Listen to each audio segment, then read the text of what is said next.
Dans cette vidéo, mon but sera de battre en brèche une idée fausse, souvent répandue dans les milieux catholiques actuels. Selon cette idée, le sédévacantisme serait une doctrine tout à fait étrangère à la foi catholique.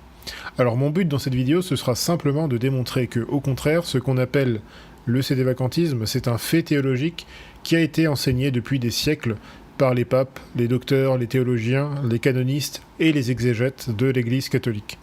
Mon but, ce ne sera pas ici de vous convaincre d'adopter la position sédévacantiste, mais simplement de faire une apologie, au sens classique du terme, une apologie de cette position sédévacantiste, afin de montrer qu'elle est absolument conforme à l'orthodoxie catholique, et que ceux qui n'y adhèrent pas devraient au moins la considérer comme une possibilité légitime, au lieu de repousser violemment les sédévacantistes, comme s'ils étaient des espèces de pestiférés.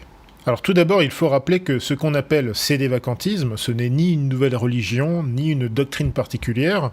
Le sédévacantisme, entre guillemets, c'est tout simplement l'application de la doctrine catholique à une situation bien particulière, en l'occurrence la situation de l'Église depuis Vatican II. Alors notez que dans cette vidéo, il ne s'agira pas pour moi de chercher à démontrer si Vatican II est hérétique ou pas. Je pars du principe que nous sommes d'accord pour dire que Vatican II est hérétique. Quand je dis Vatican II, je parle aussi du magistère en général des papes de Vatican II.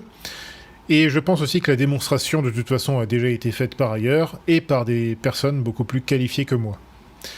Cependant, si on considère, donc à juste titre, à mon avis, que Vatican II ou que le magistère conciliaire contiennent effectivement des erreurs théologiques et des hérésies, alors la position sédévacantiste devient non seulement une position théologiquement conforme à la théologie dogmatique, mais plus encore, elle devient une position quasi nécessaire, en fait, si on veut vraiment être cohérent avec le dogme chrétien. Et on va voir pourquoi. En clair, le sédévacantisme, c'est l'une des deux, ou voire trois principales positions de la réaction dite traditionnaliste face à Vatican II. Et à mon avis, évidemment, c'est la position la plus logique et la plus conforme à la théologie dogmatique et à l'exégèse biblique. C'est très important, on va y revenir plus tard.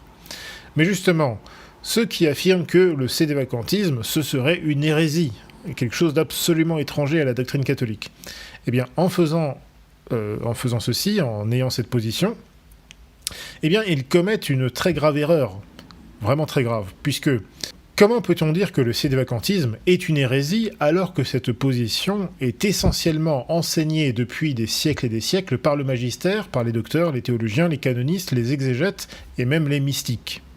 Donc ceux qui accusent les sédévacantistes d'être des hérétiques doivent donc plutôt prouver ou indiquer quel dogme ou quelle doctrine est niée par les fameux sédévacantistes. Or, justement, les sédévacantistes, de toute évidence, ne nient aucun dogme, ils ne nient aucune doctrine. Bien au contraire, par leur refus de reconnaître la légitimité de l'autorité des papes de Vatican II, les sédévacantistes se placent dans une posture ultramontaine à souhait, une posture de défense radicale de la papauté, de l'infaillibilité pontificale et de l'indéfectibilité de l'Église. Et on va voir pourquoi.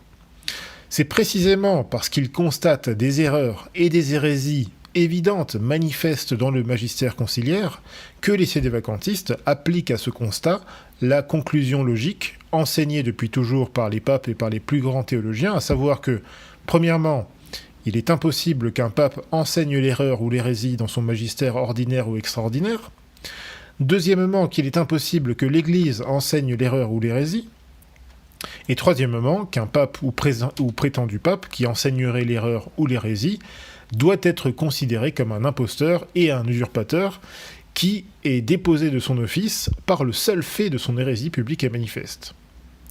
C'est ce qu'enseignent Innocent III, Paul IV, Saint Pie V, Saint Robert Bellarmin, Saint Alphonse de Liguori, Saint Antonin de Florence et tant d'autres éminents théologiens et canonistes que je vais citer tout à l'heure au cours de cette vidéo.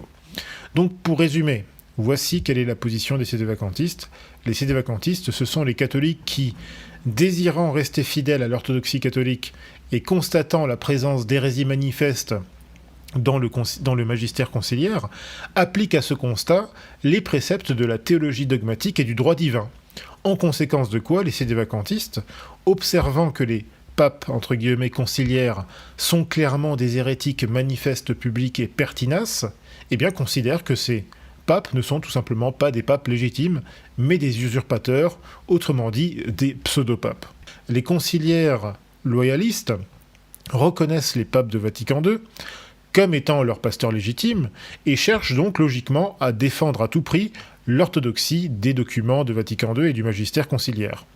Alors c'est une approche qui a sa logique, qui est plus logique que celle d'autres catholiques tradis du genre Lafrate ou d'autres gens, par exemple Ecclesia Dei. Mais bon. Cependant, c'est une approche qui est extrêmement périlleuse et même fondamentalement vaine puisqu'elle cherche de toute façon à échapper au réel. Et le réel, c'est que les documents de Vatican II sont hérétiques, ou contiennent du moins des hérésies. Certes, certaines sont très subtiles, mais il y en a quand même qui sont très nettes, notamment dans Dignitatis Humanae. Il est aussi paradoxal que ce soit très souvent les loyalistes conciliaires qui soient les plus virulents contre les sédévacantistes, qu'ils traitent volontiers d'hérétiques et de schismatiques. Ce à quoi nous leur répondons. Mais, chers amis, pourquoi être aussi rigide et aussi intolérant avec nous, alors que vos soi-disant papes font des déclarations doctrinales communes avec les protestants, vont célébrer avec des juifs talmudiques dans les synagogues, vont prier dans les mosquées tournées vers la Mecque avec les mouftis, et déclarent qu'il est un péché de chercher à convertir les schismatiques orientaux. Donc, qui est l'hérétique, qui est le schismatique ici? Est-ce que ce sont les catholiques sédévacantistes qui adhèrent à absolument toute la doctrine catholique, ou est-ce que ce sont les individus, les cardinaux et les soi-disant papes de Vatican II qui déclarent par exemple avec les protestants qu'ils ont la même doctrine sur la justification, ou qui affirment comme François par exemple il y a quelques années qu'il était un péché grave de chercher à convertir les schismatiques orientaux. Donc pourquoi traiter les sédévacantistes d'hérétiques? Pourquoi penser que la position sédévacantiste soit si difficile à envisager alors que la théologie dogmatique enseigne cette position depuis des siècles et des siècles? Donc maintenant que cette brève introduction est faite, maintenant que nous avons défini à peu près ce qu'est la position sédévacantiste, eh bien voyons tout simplement si cette position est vraiment conforme avec l'enseignement constant de l'Église. Alors pour information, tous les textes que je vais citer dans la suite de cette vidéo, vous pourrez les retrouver facilement sur le fil des posts, notamment dans notre dossier de réfutation des arguments contre la position sédévacantiste, dont vous allez retrouver donc le lien dans la description. Alors tout d'abord, l'objection que l'on devrait faire avant tout aux sédévacantistes, c'est la question suivante. Est-ce qu'il est possible en réalité qu'un pape soit un hérétique public ? Ou autrement dit, est-ce qu'il est possible qu'un pape, exerçant sa charge de pasteur suprême, enseigne publiquement l'hérésie ? Bien évidemment, la réponse, elle est claire, c'est non. Et là, peut-être que nous, sédévacantistes, en tant qu'ultramontains, nous sommes d'accord peut-être avec les loyalistes conciliaires, contrairement à beaucoup de nos amis de la Frate ou d'autres milieux similaires, qui eux vont vous dire non, effectivement, ils vont vraiment vous dire sérieusement qu'un pape peut être un hérétique public, qui peut même, dans son magistère, enseigner des hérésies. Ce qui est absolument faux, c'est une erreur extrêmement grave. Puisque nous lisons ceci dans la Constitution Pastor Aeternus de Vatican I, je cite, « Le pontife romain, lorsqu'il parle ex cathedra, c'est-à-dire lorsque, remplissant sa charge de pasteur et de docteur de tous les chrétiens, il définit, en vertu de sa suprême autorité apostolique, qu'une doctrine sur la foi ou les mœurs doit être tenue par toute l'Église, jouit, par l'assistance divine, à lui promise en la personne de Saint-Pierre, de cette infaillibilité dont le divin Rédempteur a voulu que fût pourvue son Église lorsqu'elle définit la doctrine sur la foi et sur les mœurs. » Fin de citation. Donc, s'il est logiquement impossible qu'un pape soit un hérétique public, comme ceci devrait être évident pour tous les catholiques sérieux, eh bien, la seconde question qu'il faut opposer aux sédévacantistes, c'est la suivante. Comment faut-il alors considérer un présumé pape si ce dernier était en fait manifestement un hérétique ? Comment faire ? Eh bien, il faut tout d'abord répondre à cette question par l'enseignement du magistère. Le pape Paul IV, de glorieuse mémoire, enseigne ceci dans sa bulle Cum ex apostolatus officio. Citation. « Par notre présente constitution qui doit rester valide à perpétuité, nous adoptons, déterminons par un décret et définissons que si jamais un jour il apparaissait qu'un évêque faisant même fonction d'archevêque, de patriarche ou de primat, qu'un cardinal de l'Église catholique, même un légat, qu'un souverain pontife lui-même, avant sa promotion et élévation au cardinalat ou au souverain pontificat, déviant de la foi catholique et tombé en quelque hérésie, sa promotion ou élévation, même si elle a eu lieu dans la concorde et avec l'assentiment unanime de tous les cardinaux, est nulle, sans valeur, non avenue. Son entrée en charge, consécration, gouvernement, administration, tout ceci devrait être tenu pour illégitime. Et on commentera un peu plus tard justement cette citation donc du pape Paul IV, parce qu'elle contient, on commentera plutôt ce document, notamment dans certaines parties, puisqu'elle contient vraiment des parties extrêmement importantes du point de vue de l'exégèse notamment, puisqu'il y a évidemment, comme tous les documents du magistère, ils se fondent en grande partie évidemment sur la révélation. C'est l'expression même de la révélation, ou son explicitation. Et donc il y a des passages très intéressants sur lesquels on reviendra plus tard. Donc vous voyez ici déjà que ce document du pape Paul IV nous dit clairement, eh bien, si un individu, pape ou présumé pape, vous arrive comme ça, même il semble avoir été élu, puisque le pape Paul IV nous dit clairement, même si cet individu a été élu dans la concorde, avec l'assentiment unanime de tous les cardinaux, eh bien, si cet individu-là enseigne une hérésie, où il apparaît que ce soit un hérétique public, manifeste, eh bien, son élection, et tout ce qu'il a pu faire, sa charge, sa consécration, son gouvernement, son administration, tout ceci est illégitime. C'est nul et sans valeur, c'est nul et non avenu. Voici ce que nous dit le pape Paul IV d'une façon très sérieuse. Et on va voir à quel point c'est sérieux, parce que je vous rappelle que ce passage en particulier de la bulle Cum ex apostolatus officio, c'est le numéro 6 de ce document, fonde à peu près une douzaine de canons du Code canon de 1917. Notamment des canons qui relèvent de la loi divine. Donc ce sont des choses qui sont valables à perpétuité, très réellement.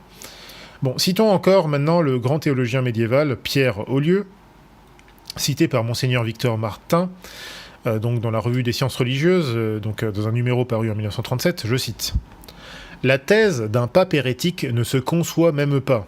En effet, le pontife romain n'est pas un simple particulier dont la croyance put être affaire purement personnelle. Le pontife romain représente l'Église en général, dont il est le chef. Or, l'Église, dans son ensemble, ne peut pas perdre la foi. Elle ne peut donc pas, par conséquent, faire corps avec une tête qui l'aurait perdue.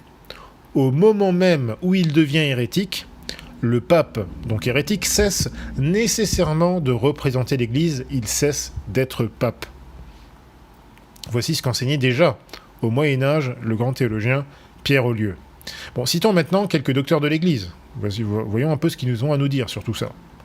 Saint Robert Bellarmin, dans De Romano Pontifice, livre 2, chapitre 30, nous dit « En premier lieu, il est prouvé avec des arguments d'autorité et de raison que l'hérétique manifeste est déposé ipso facto. » Je répète, l'hérétique manifeste est déposé ipso facto.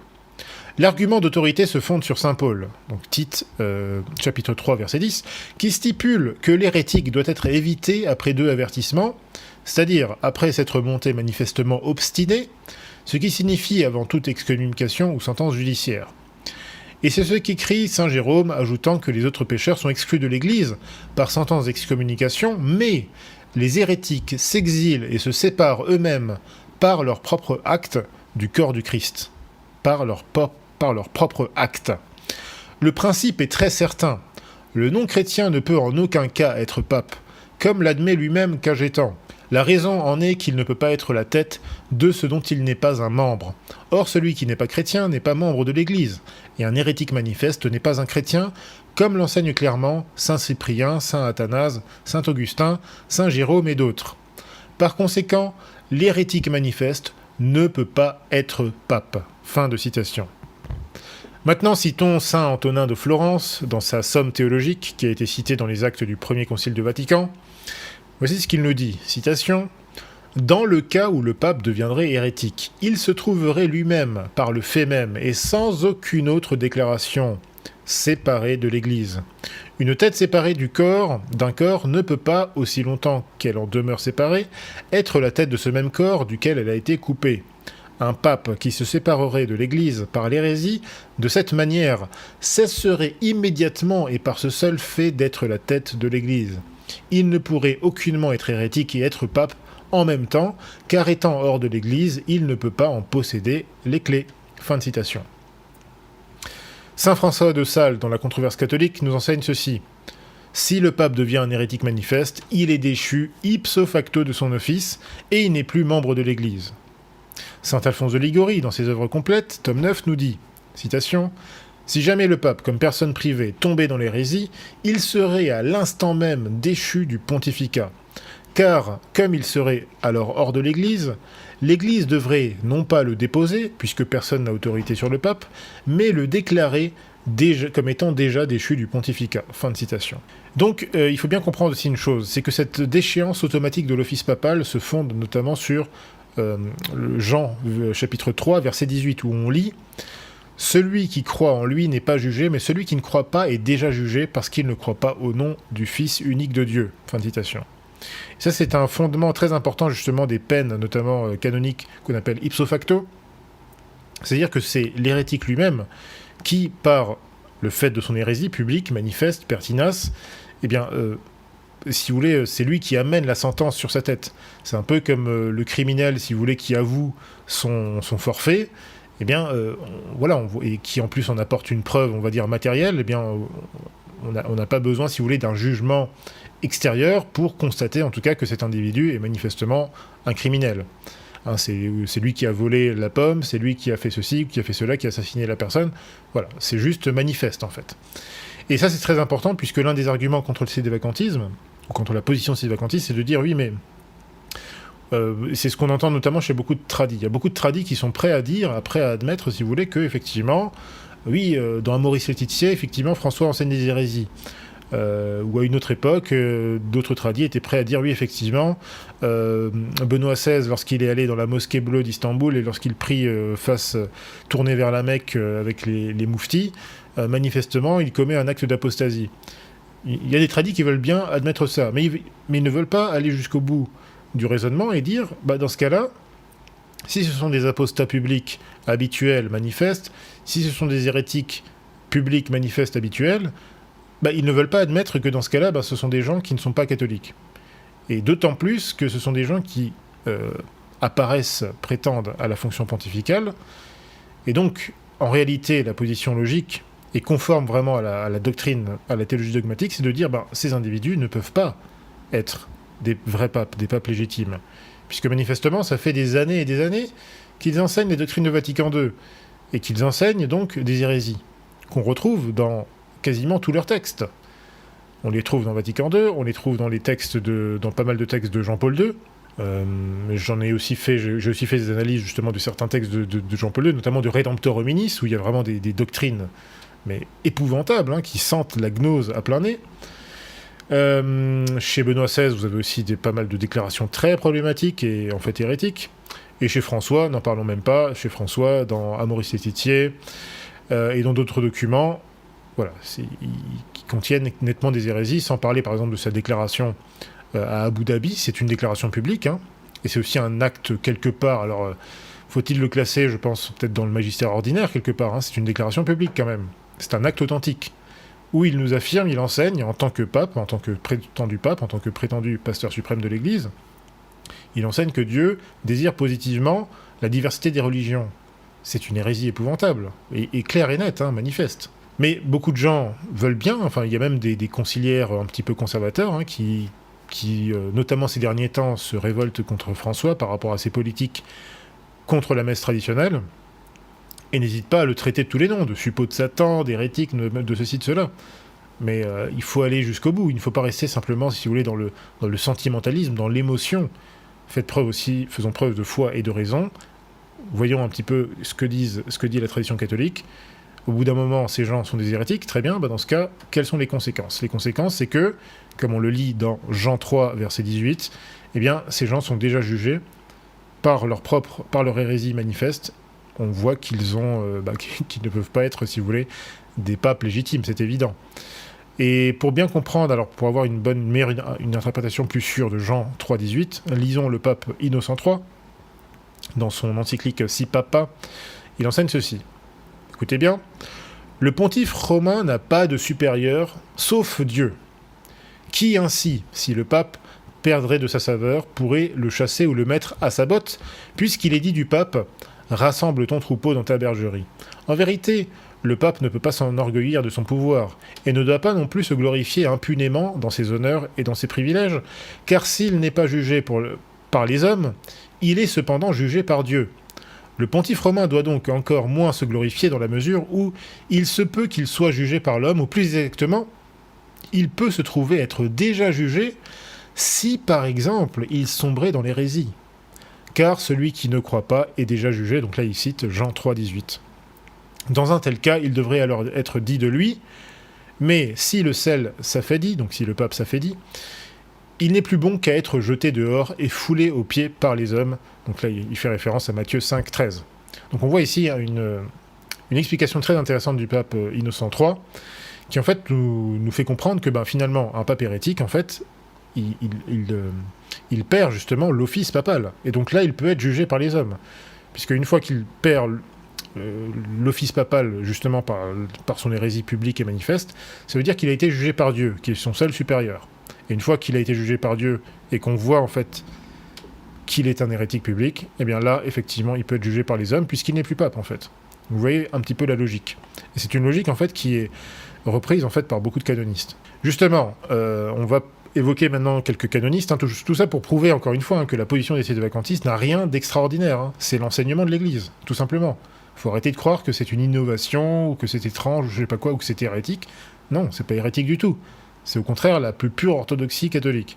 Tous les canonistes ont toujours enseigné, eux aussi évidemment, qu'un pape ou prétendu pape qui serait un hérétique public serait automatiquement déchu de son office ou de son office présumé, toujours selon le même principe que je viens de vous expliquer.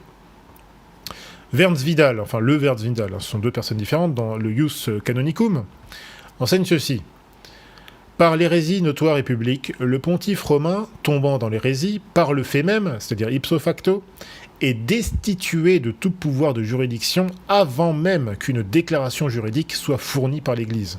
Un pape qui tomberait dans l'hérésie publique cesserait ipso facto d'être membre de l'Église, et ainsi il cesserait également d'être la tête de l'Église. Alors, vous allez me dire, c'est vrai que, encore une fois, le but de cette vidéo, ce n'est pas de donner des exemples, si vous voulez, pour prouver que Vatican II est hérétique, que François est hérétique, etc.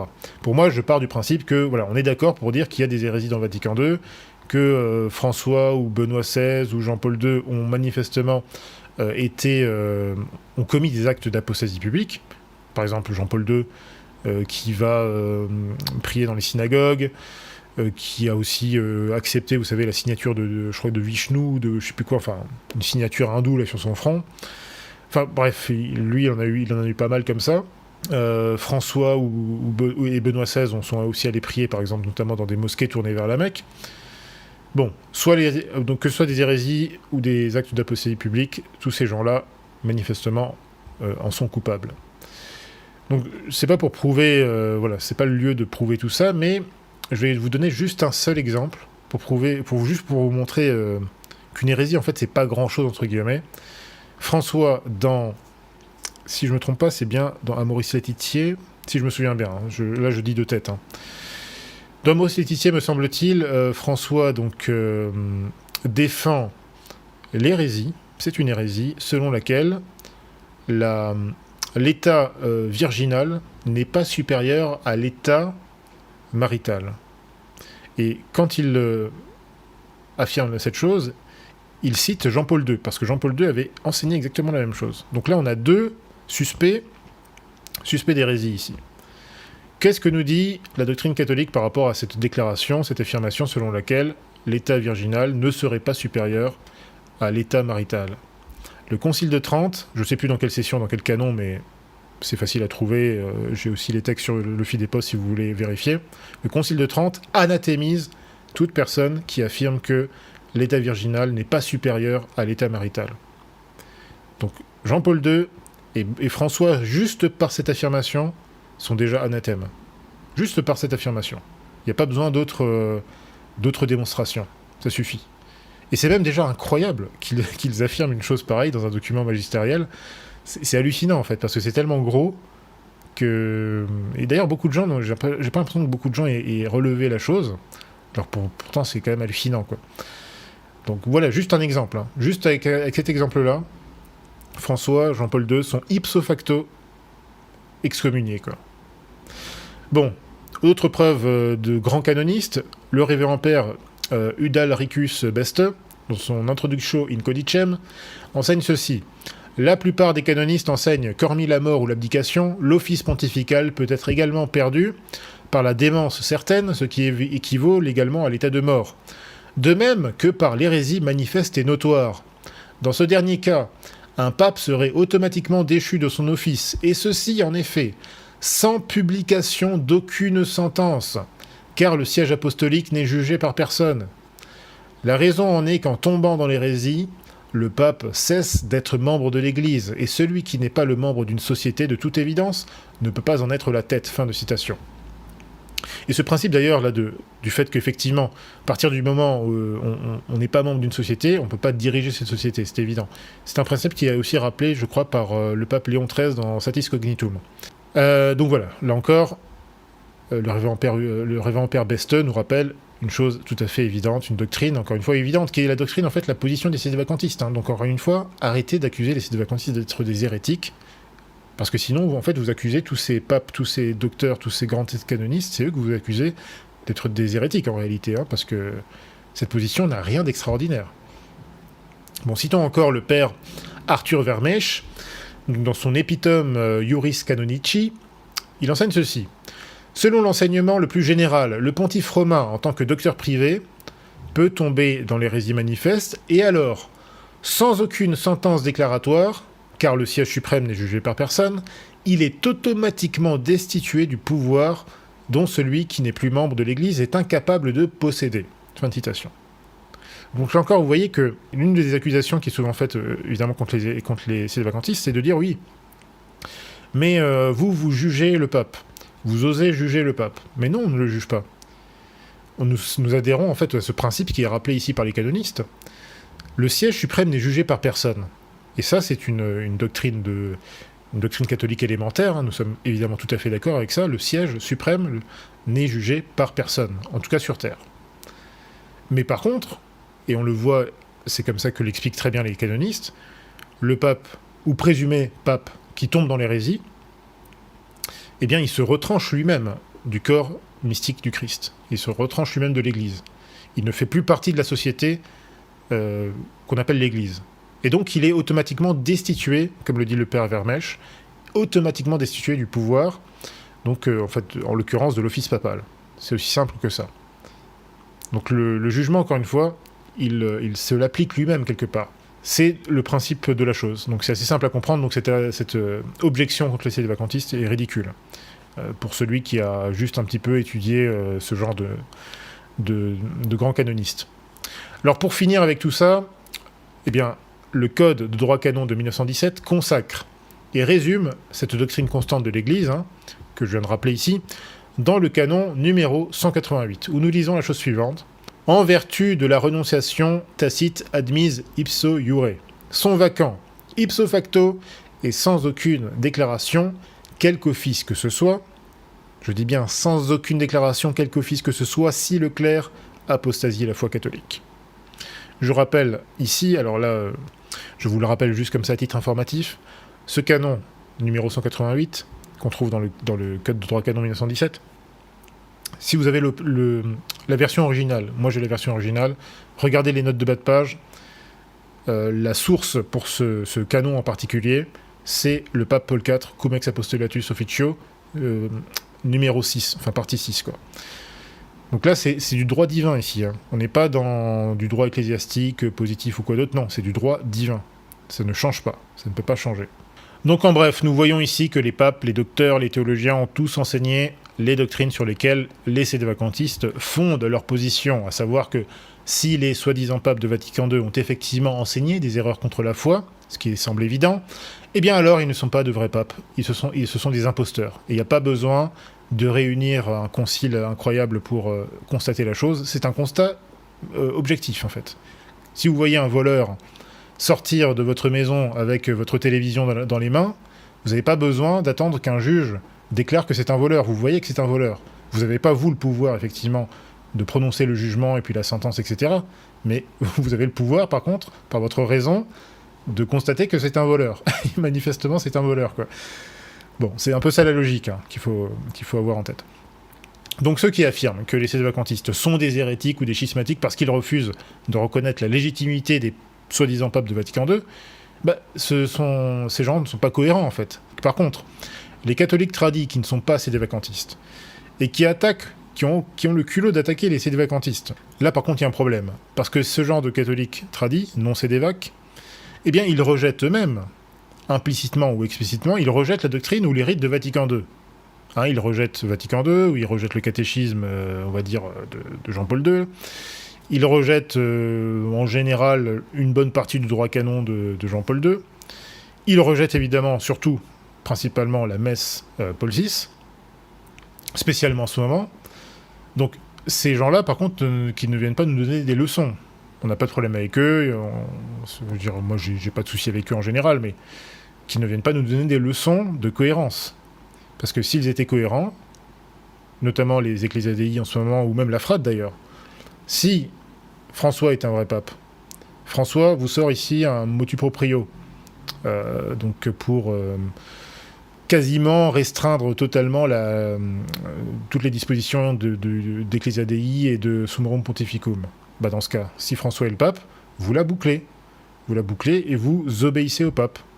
C'est ce qu'a toujours enseigné tous les papes, notamment Saint Pie X insistait beaucoup là-dessus, mais il s'adressait aux modernistes à l'époque. Il avait fait justement une adresse aux prêtres de l'Union, le texte vous pouvez le trouver sur le Fidei Post, où il disait, quand on aime le pape, on ne discute pas ses ordres. Comment est-ce que les gens peuvent avoir, comme on le voit aujourd'hui, je ne sais pas combien d'articles là, ces dernières semaines, de Catholic Family News, de The Remnant, en France sur le Salon Beige, oui, François n'a pas le droit de faire ça, oui, la congrégation des rites n'a pas le droit de faire ça, mais bien sûr qu'ils ont le droit. Je ne sais pas si vous êtes au courant que il y a, alors je ne sais plus dans quel canon c'est, j'ai plus en tête tout ça, mais je crois qu'il y a des sanctions très graves pour les gens qui publiquement s'opposent en fait au jugement et aux applications, tout simplement aux applications disciplinaires, notamment des congrégations romaines, ce qui semble évident. Je crois qu'il y a aussi un canon qui menace d'excommunication, me semble-t-il, les personnes qui profèrent habituellement des menaces ou des insultes contre la personne du souverain pontife. Donc si François est effectivement le souverain pontife, méfiez-vous. Méfiez-vous lorsque vous passez votre temps à l'insulter de tous les noms. Si vous êtes cohérent, cohérent vraiment jusqu'au bout avec la doctrine catholique, et vous vous dites, ok, finalement les sédévacantistes ont quand même plutôt raison, alors là, à la limite, ça va. Là, ça va. Mais si vous vous mettez sous la juridiction, ou en tout cas, si vous considérez François comme un vrai pape, là, il y a un problème de cohérence énorme. Vraiment énorme. Parce que là, et surtout par rapport aux Ecclésiadei et tous ces groupes-là, vous étiez tout à fait d'accord lorsque Benoît XVI a fait son motu proprio Summorum Pontificum. Là, c'était super, bravo, magnifique. Il faut y obéir, évidemment, puisque ça nous arrange. Maintenant que François fait un motu proprio qui va, évidemment, tout à fait à l'inverse, là, vous dites non, non, mais en fait, on peut trouver des moyens de dire qu'il n'a pas le droit de faire ça, puis en fait, il y a une disposition qui ne va pas, machin truc, non. Vous n'avez pas à discuter, en fait. Donc, tout ce que je dis, c'est que, et ce que je dis notamment à nos amis catho-tradis non sédévaques, je dirais, il s'agirait de doser, comme dirait un certain... Voilà.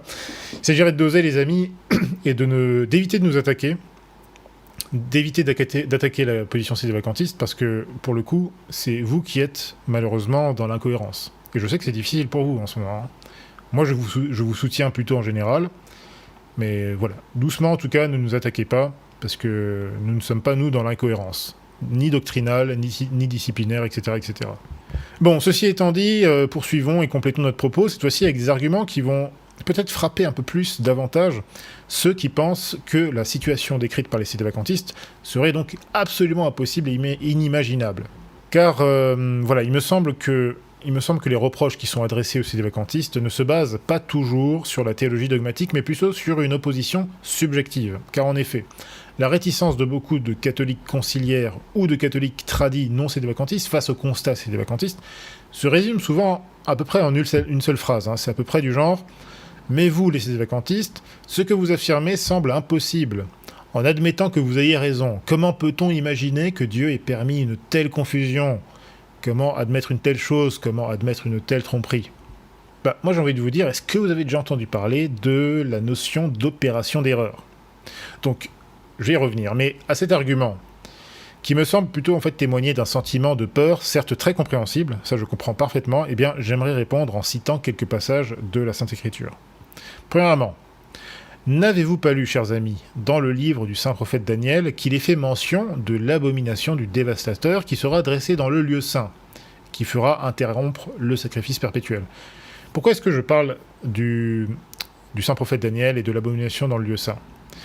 Tout simplement parce qu'il semble absolument incroyable pour beaucoup de gens aujourd'hui de considérer que peut-être que la personne qui se prétend pape aujourd'hui et de ses 4 prédécesseurs, il semble impossible de concevoir que ce soit des antipapes ou des pseudopapes, ou que ce soit tout ça une espèce de tromperie qui répondrait justement à une espèce d'énorme plan prophétique. Je comprends très bien que ce soit absolument terrifiant, et c'est terrifiant, mais ça semble pas très logique, si vous voulez, pour des catholiques, de penser que, en tout cas, ce n'est pas plausible. Alors que nous avons énormément de preuves, on va le voir, dans la Sainte Écriture, et dans la tradition, chez les exégètes, etc., etc. Donc, comme je vous le disais, n'avez-vous pas lu dans le livre du prophète Daniel qu'il est fait mention de l'abomination du dévastateur dans le lieu saint, qui fera notamment interrompre le sacrifice perpétuel, de façon légale, c'est-à-dire officielle? Est-ce que c'est pas ce à quoi nous avons assisté depuis Vatican II? En tout cas, depuis Paul VI. Avec toutes les difficultés qu'on a eues, même les ecclésiadei ont eu beaucoup de difficultés pour garder leur petite parcelle, leur petit précaré tradit avec la messe Saint-Pie V. Or, les amis, comme l'exégèse traditionnelle nous l'enseigne, cette prophétie, donc du prophète Daniel, se réalisa une première fois à l'époque des saints Maccabées, lorsque Antiochus Épiphane envahit Jérusalem et installa une statue de Jupiter dans le temple. À ce propos, voici ce que nous dit saint Jean Cassien. Comme en ce qui concerne l'abomination de la désolation qui se tenait dans le lieu saint, c'est-à-dire cette idole de Jupiter qui, comme nous le lisons, a été placée dans le temple de Jérusalem et qui doit à nouveau se tenir dans l'Église, par la venue de l'Antéchrist. Et toutes ces choses qui suivent dans l'Évangile, que nous considérons comme ayant été accomplies avant la captivité de Jérusalem et devant toutefois encore se réaliser à la fin de ce monde. Fin de citation. Donc, vous voyez qu'il convient ici de noter 2 choses importantes. Chers amis, est-ce que vous n'avez pas lu, comme on le voit dans le livre des Maccabées, auquel fait référence ici saint Jean Cassien, n'avez-vous pas lu que lorsque Antiochus Épiphane, ce précurseur de l'Antéchrist, mit en place cette abomination dans le lieu saint, il mit également en place une fausse religion, explicitement décrite dans la Bible comme étant une sorte de syncrétisme, mélangeant gnose païenne et religion mosaïque. Est-ce que ça vous dit pas quelque chose? Est-ce que ça ne vous rappelle pas peut-être le modernisme, qui est en fait un mélange de gnose, de naturalisme et d'éléments catholiques? N'avez-vous pas lu dans ce même livre des Maccabées qu'en ce temps-là se produisit une grande apostasie en Israël? C'est d'ailleurs ce qu'on voit en fait dans les premières pages, notamment du premier livre des Maccabées, des 2 premiers chapitres. N'avez-vous pas lu aussi qu'en ce temps-là, une succession de faux pontifes fut mise en place, comme cela est explicitement décrit dans ce même livre? Je répète, une succession de faux pontifes, parce que l'un des autres arguments contre le sédévacantisme, c'est de dire oui, mais non, la position sédévacantiste est impossible, parce que, voyez-vous, il y a cette question, cette doctrine de la perpétuité, si vous voulez, des successeurs de Saint-Pierre. Mais le fait qu'il y ait des interregnums, et même des interregnums assez longs, avec parfois même présence d'usurpateurs, d'antipapes, mais ça ne contredit en rien la perpétuité des successeurs de Saint-Pierre. Personne ne remet ça en cause. C'est un faux argument.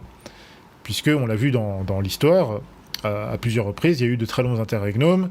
Vous avez eu la présence d'antipapes ou de pseudopapes. Vous avez eu le grand schisme d'Occident, etc., etc. Donc ça, ce sont des arguments, d'ailleurs, qui ont été réfutés depuis longtemps par les théologiens. Et donc, on voit que même à l'époque de l'ancien Israël, à l'époque des Maccabées, eh bien, il y a eu une succession de faux pontifes. Ce qu'on appelle des pontifes, c'était les grands prêtres, donc les chefs, en quelque sorte, des prêtres, qui étaient en fait des des sortes de préfigurations, en fait, des papes de l'Église catholique. Bref, donc on lit ceci dans 2 Maccabées 4. Écoutez bien. Après la mort de Séleucus, Antiochus, surnommé Épiphane, lui ayant succédé, Jason, frère d'Onias, entreprit d'usurper le souverain pontificat. Dans un entretien avec le roi, il lui promit 360 talents d'argent et 80 talents pris sur d'autres revenus. L'hellénisme grandit alors à un tel point et l'on vit un tel entraînement vers les coutumes étrangères, par suite de l'excessive perversité de Jason. Jason, homme impie et nullement grand prêtre. Nullement grand prêtre. Que les prêtres ne montraient plus aucun zèle pour le service de l'autel et que, méprisant le temple et négligeant les sacrifices, ils s'empressaient de prendre part dans la palestre aux exercices proscrits par la loi dès que l'appel à lancer le disque s'était fait entendre. Fin de citation. Jason, homme impie et nullement grand prêtre. Comme c'est curieux, donc on a affaire ici à une succession d'usurpateurs et même à des gens qui manifestement n'avaient même pas, si vous voulez, le sacerdoce d'Aaron à l'époque. Ils n'étaient même pas correctement ordonnés. Bon, voici le commentaire de saint Jérôme, donc, au sujet de ce passage du livre des Maccabées. Saint Jérôme nous dit ceci. Il faut noter qu'il y a eu une quadruple tribulation répondant à la quadruple usurpation du souverain sacerdoce.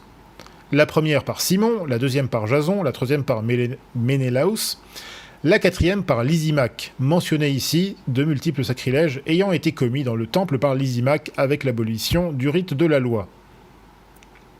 Donc voici ce que nous dit saint Jérôme, et il continue, donc saint Jérôme continue, et il nous dit aussi « Il est montré comment le peuple a été premièrement détourné de l'observance légale, et deuxièmement comment il a été conduit à l'idolâtrie.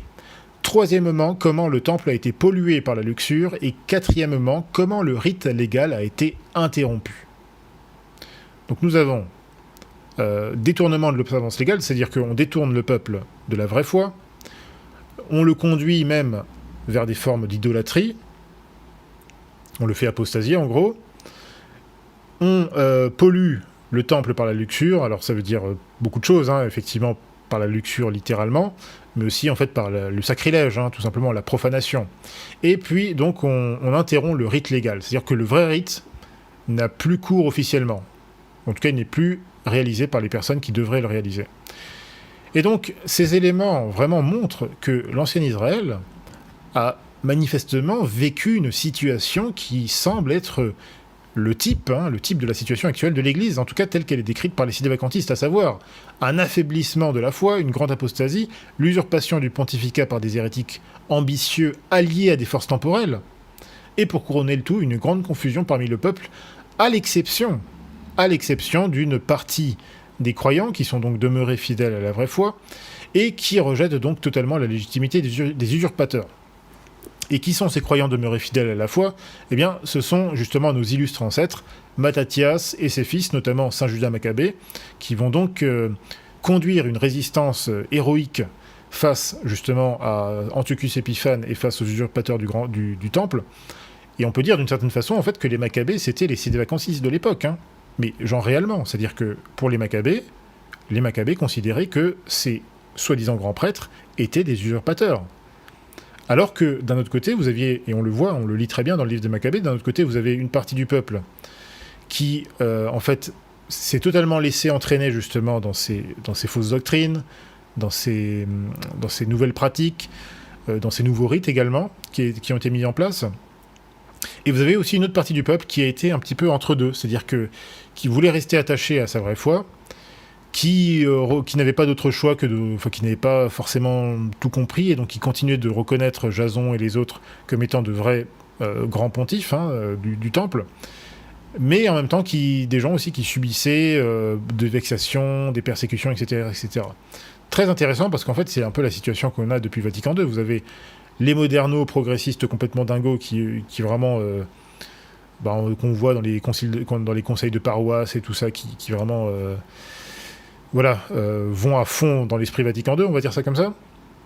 Ensuite, vous avez les conciliaires conservateurs, ou en tout cas les conciliaires de base, donc les catholiques conciliaires qui comprennent pas tout, mais qui vont à la messe Paul VI, qui comprennent pas que pourquoi il y a Ils y vont un jour, c'est plutôt calme, et puis ils y vont un autre jour, et puis il y a des djembés, il y a des DJ, il y a des profanations, ils comprennent pas trop ce qui se passe, ils comprennent pas pourquoi leur évêque ne fait rien, pourquoi leur évêque condamne les tradis ou les prêtres conciliaires à peu près estimables, et au contraire, ces mêmes évêques vont protéger des dégénérés ou quoi d'autre. Voilà, ça c'est un peu le voilà, les fidèles qui comprennent pas tout et qui subissent en fait malheureusement quoi. Et puis à côté de ça, vous avez les Maccabées qui eux résistent vraiment, qui ont pigé vraiment le truc et qui résistent vraiment. Mais à l'époque, eux, c'était la résistance physique, hein, c'est-à-dire que ils ont monté une armée pour ensuite justement revenir sur Jérusalem et mettre la pâtée à Antiochus Épiphane et aussi foutre dehors évidemment les usurpateurs du temple. Et il y a aussi un autre côté très intéressant, c'est que les usurpateurs de l'époque, Jason, Lysimaque et les autres, étaient alliés aux forces temporelles, en particulier notamment à la force temporelle grecque, donc d'Antiochus Épiphane. Très intéressant parce que là aussi c'est quelque chose qui est très similaire à ce qui se passe depuis Vatican II. Il faut bien comprendre, si on prend l'option évidemment c'est des vacantistes, ou même beaucoup de tradis on va dire seraient d'accord avec ça, on voit que Vatican II en fait, c'est même l'esprit de Vatican II, hein, il y a eu des déclarations de Jean XXIII en ce sens, et même de Paul VI, c'est la réunion, la compromission de l'Église, entre guillemets, avec le monde, avec l'esprit du monde. Et quand on analyse ça vraiment d'une façon plus réseautique, plus profonde et concrète, ben on sait très bien comment se sont passées ces infiltrations. On sait très bien que la haute vente a conspiré pendant des décennies pour infiltrer l'Église, pour infiltrer la curie, les séminaires. On sait que les communistes ont travaillé pendant des décennies, en tout cas à partir des années 20, ont travaillé et ont effectivement infiltré notamment les séminaires, notamment pour placer des homosexuels, des tarés, des dégénérés comme ça. Donc franc-maçonnerie, communistes, et encore d'autres forces hostiles qui ont travaillé voilà, pendant plusieurs décennies avant Vatican II pour justement rendre possible aussi Vatican II. Mais à côté de ça, vous avez aussi eu les modernistes. Les modernistes, hein, qui même littéralement, dans la définition de ce qu'est le modernisme, hein, c'est aussi cet esprit, cette idée justement de réconcilier en quelque sorte la doctrine catholique avec l'esprit de ce monde. Non pas de faire en sorte justement d'agir en tant que catholique dans le monde pour convertir le monde, mais non, de réconcilier l'inconciliable, la doctrine catholique avec l'esprit de ce monde, l'esprit mondain. Donc vous avez eu à la fois des infiltrés, mais aussi des traîtres. Et c'est exactement ce qu'on voit dans le livre des Maccabées, c'est absolument incroyable. Comme je le dis souvent, moi c'est mon livre préféré vraiment de l'Ancien Testament, en tout cas surtout sur la partie des livres historiques. Voilà, bref, je vous le recommande, mais 100 fois, 1000 fois. Ok, donc voilà. Nous voyons en tout cas que Dieu à cette époque a permis que le monde soit châtié par cette terrible épreuve, qui est vraiment un châtiment énorme. Aussi énorme finalement que ce qu'on voit aujourd'hui. Or, justement, on voit dans Daniel qu'il s'agit effectivement d'une épreuve.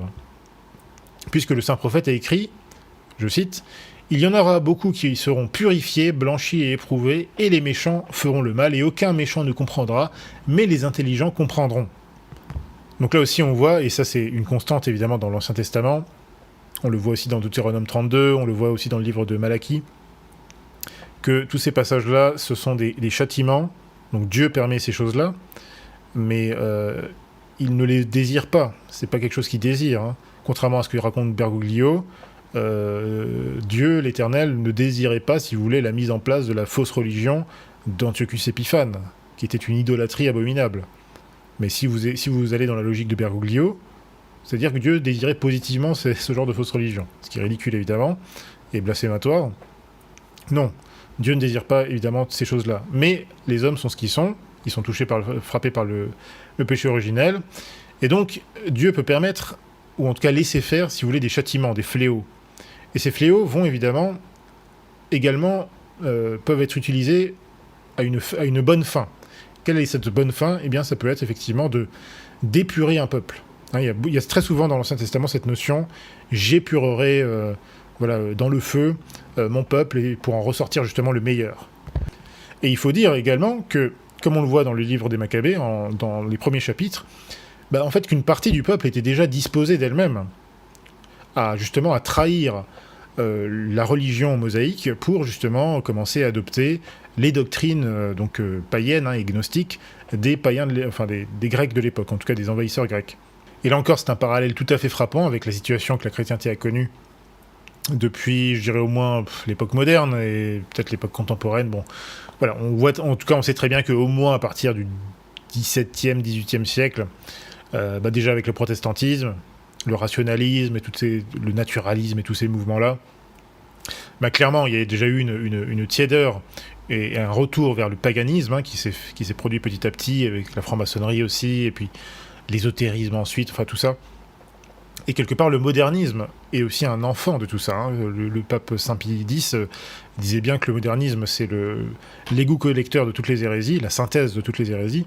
En fait, c'est aussi ça, quoi. Et puis à côté de ça, vous avez aussi l'apostasie des nations, qui a commencé par les rois, les gouvernements qui ont commencé qui étaient officiellement chrétiens, mais qui ont commencé à faire des noises à l'Église, qui ont commencé à plus soutenir l'Église, à ne plus vouloir vraiment défendre la chrétienté ou ce concept de chrétienté. Donc finalement, ce sont des royaumes qui se sont fait renverser, et c'était bien fait pour eux, pour la plupart. Vous avez eu ensuite des régimes révolutionnaires. Et donc c'est comme ça que le châtiment arrive. Finalement, au Vatican II, on comprend d'où vient ce châtiment. On comprend, si vous avez un peu d'honnêteté, ou en tout cas de bonne compréhension de l'histoire moderne, vous comprenez très bien que Vatican II, c'est un châtiment, et d'où il vient, quelle est sa raison d'être. Donc bref, en tout cas, on voit le même processus, en fait, déjà à l'époque des Maccabées, et là encore, c'est absolument frappant, c'est vraiment frappant. Donc, voilà, donc ça c'est une première chose. Ensuite, vous avez une deuxième chose, c'est que comme Saint Jean Cassien nous l'a rappelé, la situation prophétisée dans Daniel, qui donc s'est réalisée une première fois au temps des Saints Maccabées, était en réalité une typologie pour un événement qui doit se réaliser également dans le temps du Nouvel Israël, c'est-à-dire pendant notre époque à nous, pendant le temps de l'Église. Puisque comme on l'a lu, Saint Jean Cassien nous dit que toutes ces choses donc, qui suivent dans l'Évangile et que nous avons considérant comme ayant été déjà accomplies avant la captivité de Jérusalem, doivent encore se réaliser avant la fin de ce monde. Donc ce n'est pas pour rien que notre Seigneur Jésus-Christ cite le prophète Daniel lorsqu'il affirme ceci dans Matthieu 24. Donc dans Matthieu 24, notamment un chapitre hautement eschatologique, où il nous avertit déjà des temps derniers, et notamment des faux prophètes qui apparaîtront à ce moment-là, et il nous dit aussi ceci. Voici ce que dit notre Seigneur au verset 15 et 16. « Lorsque donc vous verrez l'abomination de la désolation dont a parlé le prophète Daniel, dressé dans le lieu saint, alors que celui qui lit comprenne, alors que ceux qui seront dans la Judée s'enfuient dans les montagnes. Quand vous verrez l'abomination de la désolation dont a parlé le prophète Daniel, dressé dans le lieu saint, que celui qui lit comprenne, alors que ceux qui sont dans la Judée s'enfuient dans les montagnes. » Fin de citation. Je rappelle ici une chose, c'est que les Maccabées, afin de préparer justement la résistance contre les usurpateurs et contre les envahisseurs, qu'est-ce qu'ils ont fait ? Justement, ils ont quitté la Judée et ils se sont réfugiés dans les montagnes de Modin. Donc là encore, vous voyez vraiment un parallèle tout à fait intéressant. Et finalement, si vous regardez un peu les documents, ou par exemple les notes par exemple du Monseigneur Fenton. Monseigneur Fenton, c'était l'un des péricus du Concile Vatican II, mais c'était vraiment quelqu'un qui était très attaché. Enfin, lui, c'était pas un moderniste, c'était pas un infiltré, au contraire, c'était quelqu'un de fidèle à la doctrine catholique. Je vous conseille vraiment de lire tous ses livres en général. C'était quelqu'un d'une érudition absolument incroyable, et qui a commenté tout ce qui se passait autour du concile, et qui effectivement, on voyait bien qu'il se passait quelque chose d'extrêmement néfaste. Et c'est très intéressant parce que vous voyez que finalement, tous ces prêtres et évêques restaient vraiment radicalement fidèles à la doctrine catholique. Je pense notamment à Monseigneur Kurz, par exemple. Tous ces gens, en fait, à un moment donné, ils ont vraiment, presque naturellement d'eux-mêmes, ils ont suivi cette parole du Christ. À partir du moment où vous avez eu Vatican II, ils ont quitté la Judée, en quelque sorte. La Judée, on pourrait dire que c'est en fait le Vatican aujourd'hui. Et ils se sont réfugiés en quelque sorte dans les montagnes. Donc pour certains, ils ont créé leur petite chapelle, leur congrégation, des petits séminaires comme ça, parfois avec des grandes difficultés, pour justement continuer la tradition, continuer le combat alors que le combat était spirituel et aussi surtout très guerrier du temps des Maccabées, et de notre époque, de notre temps, pour l'instant, il est surtout très très spirituel, théologique aussi, bien sûr, et peut-être que demain, il sera aussi physique, hein, ça on ne sait pas. En tout cas, ça c'est aussi une remarque que j'aimerais faire, parce que j'entends des gens nous dire, oui, par exemple, il y a Amalek qui est, bon, je ne le connais pas personnellement, j'ai rien contre lui personnellement, hein, mais par contre, Amalek, il a cette théorie, comme quoi, en gros, alors, je ne sais pas s'il est encore tout à fait dans cette idée précise, mais en tout cas, il avait cette idée comme quoi, en gros, le mouvement tradit de résistance à Vatican II, ça aurait été une espèce de psyop, ou en tout cas de coup monté de je ne sais quel service, pour faire sortir les tradis de l'Église, au lieu, alors que les tradis auraient dû rester pour combattre de l'intérieur. Mais les gens qui ont cette approche-là nous semblent complètement ignorants, si vous voulez, de l'histoire du mouvement traditionnaliste et des choses que les gens ont subies à cette époque. C'était pas du genre, on pouvait rester dans les bâtiments et puis voilà, essayer si vous voulez, de résister ou je sais pas quoi. Les gens ont été littéralement mis dehors. Mais quand je dis littéralement mis dehors, c'est vraiment, il y a eu des prêtres qui ne voulaient pas faire, par exemple, la messe Paul VI, ou qui ne voulaient pas implémenter les changements de Vatican II, qui ont été littéralement mis dehors. Mais genre, du jour au lendemain, leurs évêques leur ont dit, voilà, vous êtes virés en quelque sorte, hein, on vous met avec vos affaires dans la rue. Et des prêtres parfois qui n'avaient pas d'argent, hein, qui étaient juste laissés comme s'ils pouvaient crever la gueule ouverte dans la rue. Hein. Il y a eu des tonnes d'histoires comme ça, des tonnes. Des histoires qui sont oubliées aujourd'hui. Hein. Mais ça, dans le mouvement, pour ceux qui sont vraiment dans le mouvement tradi, c'est des histoires qu'on connaît, qui se transmettent. Mais beaucoup de gens ignorent ça. Donc raconter qu'on pouvait rester comme ça et résister et tout ça, bah peut-être, mais le problème c'est que déjà il y en a peu qui ont résisté, et ceux qui résistaient, en fait on les foutait dehors. On leur mettait des sanctions, excommunication, comme le révérend père Saendi Arriaga, qui a été excommunié par son évêque. Évêque moderniste évidemment, peut-être même franc-maçon, on ne sait pas. Bref, tous ceux qui ont résisté, le curé de Thal ici en Alsace, le curé de Thal Drolingen, qui a été harcelé pendant des années par l'évêque moderniste Monseigneur Eschinger, qui lui a envoyé les gendarmes, les huissiers pour le sortir de sa paroisse, mais qui a toujours résisté jusqu'au bout, parce qu'il était sans doute protégé par des grâces tout à fait exceptionnelles. Il y a des tonnes d'histoires comme ça, des tonnes. Donc, voilà. Mais quelque part, c'est bien ce qui s'est passé, donc... Les modernistes ont pris les places, évidemment, parce qu'ils avaient déjà infiltré un peu le tout, mais voilà, les autres, les vrais résistants, sont partis se réfugier dans les montagnes de Modin. Bon, nous savons ici, en tout cas, que quand le prophète Daniel parle du lieu saint, on sait que lui, dans son temps, il parle du temple de Jérusalem. Mais lorsque notre Seigneur Jésus-Christ reprend ces paroles, lui, pour le coup, il évoque évidemment les nouveaux temples de Dieu, que sont les églises, et plus spécifiquement l'Église catholique elle-même, et plus spécifiquement encore l'Église de Rome, qui est la mère de toutes les églises, là où se trouve le pasteur suprême, c'est-à-dire le pape. Et l'apôtre Saint Paul, sous l'inspiration du Saint-Esprit, nous donne encore plus de détails, justement, quant à cette fameuse abomination dans le lieu saint, comme on le lit dans le fameux passage de 2 Thessaloniciens 2. On lit ceci: « Que personne ne vous séduise en aucune manière, car il faut que l'apostasie arrive auparavant, et qu'on ait vu paraître l'homme de péché, le fils de la perdition, l'adversaire qui s'élève au-dessus de tout ce qui est appelé Dieu, ou qui est adoré, jusqu'à s'asseoir dans le temple de Dieu, se faisant lui-même passer pour Dieu. » Fin de citation. Donc, à ce stade, encore une fois, je l'ai déjà dit, mais vous allez mieux le comprendre. Tous ceux qui rejettent la position sédévacantiste en affirmant que la thèse, par exemple, d'une usurpation répétée du Saint-Siège par un agent de l'Antéchrist serait ridicule, impossible. Mais les gens qui affirment ça ne semblent pas se rendre compte que tout ceci a été explicitement prophétisé dans la Sainte Écriture. On le voit ici. Ici, saint Paul nous dit « L'adversaire qui s'élève au-dessus de tout ce qui est appelé Dieu ou qui est adoré ira jusqu'à s'asseoir dans le temple de Dieu, en se faisant passer lui-même pour Dieu. » Donc vous voyez que c'est possible. Ça ne veut pas dire que nous devons reconnaître cet individu comme si c'était... Alors, là en l'occurrence, il y a plusieurs... exégètes, il y en a certains qui pensent plutôt que cet homme de péché c'est l'antéchrist, d'autres que c'est plutôt le faux prophète, parce que ce sont deux entités un peu différentes. Hein. En tout cas, bref, le faux prophète étant l'agent de l'antéchrist, c'est un peu la même chose. Il est évident que un croyant, le croyant qui ne sera pas trompé, lui verra bien, il verra clair, Donc il ne va pas commencer à se soumettre à cet homme de péché, au fils de la perdition. Par contre, il y en a d'autres qui le feront, qui n'y verront pas clair.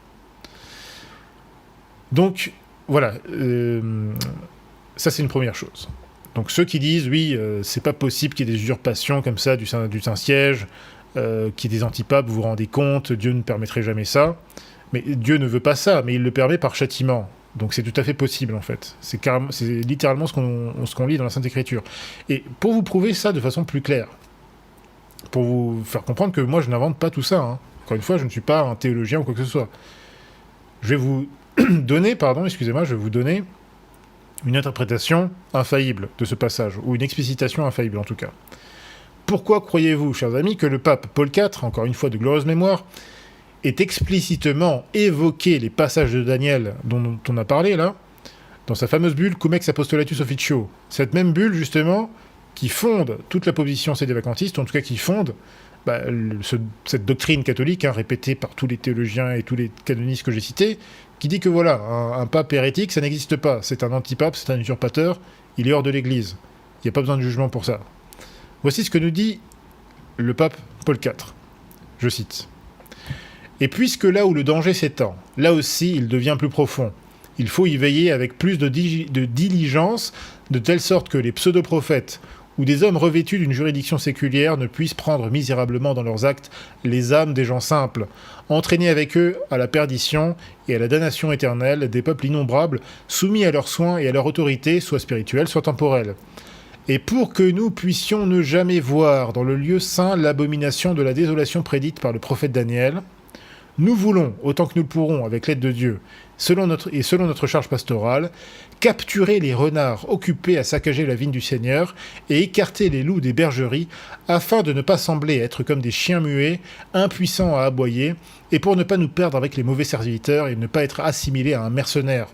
De plus, par notre présente constitution qui doit rester valide à perpétuité, nous adoptons, déterminons par un décret et définissons que si jamais il apparaissait un jour... donc qu'un évêque, qu'un patriarche, primat, etc., que même un souverain pontife lui-même, avant sa promotion et élévation au cardinalat ou au souverain pontificat, déviant de la foi catholique, est tombé en quelque hérésie, sa promotion, élévation, même si elle ait lieu dans la concorde, etc., est nulle, non avenue, sans valeur, illégitime, etc. Donc, c'est quoi la chose importante ici ? C'est évident.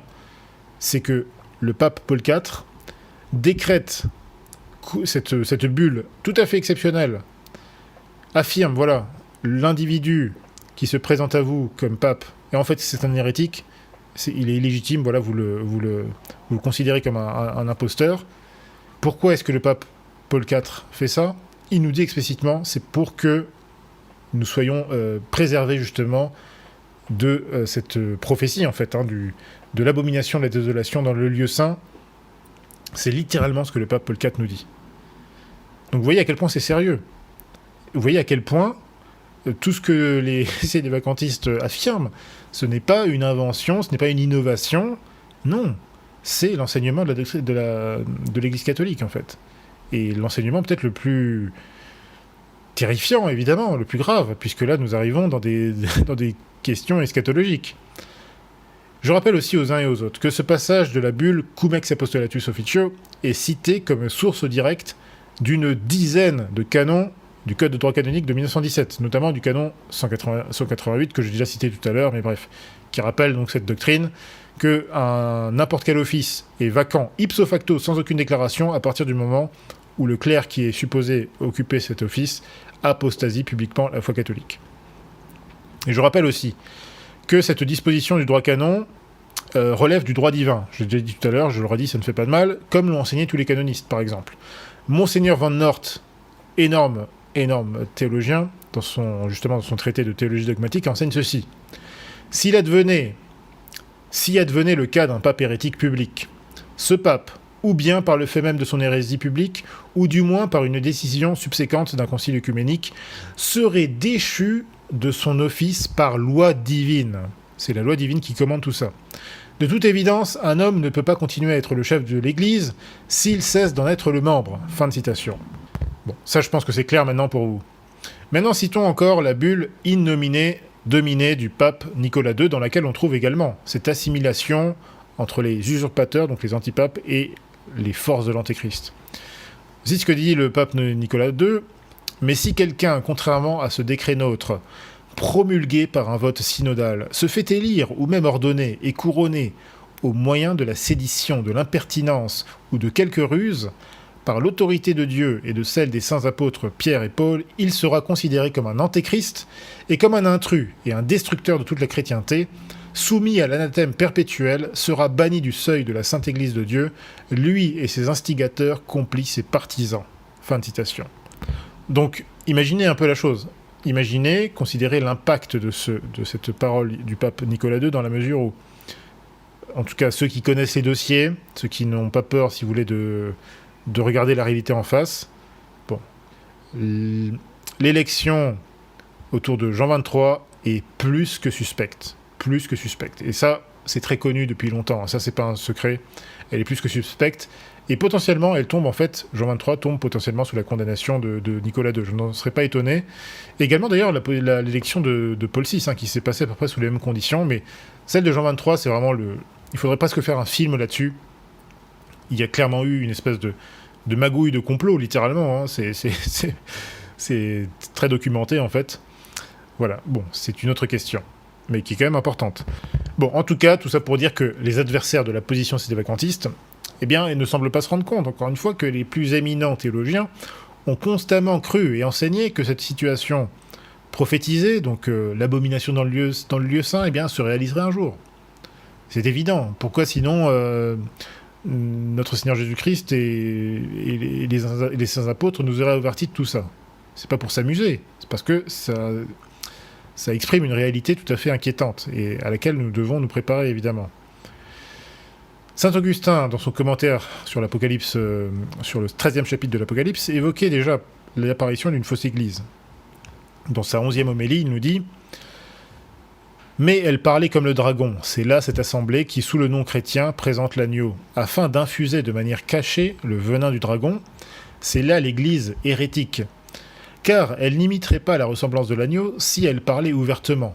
Mais à présent, elle feint l'identité chrétienne afin de tromper plus sûrement ceux qui n'y prennent point garde. C'est pourquoi le Seigneur a dit « Prenez garde aux faux prophètes ». Fin de citation. Donc là, c'est très intéressant. Saint Augustin nous parle ici d'une fausse église qui, se met littéralement à la place de la vraie église.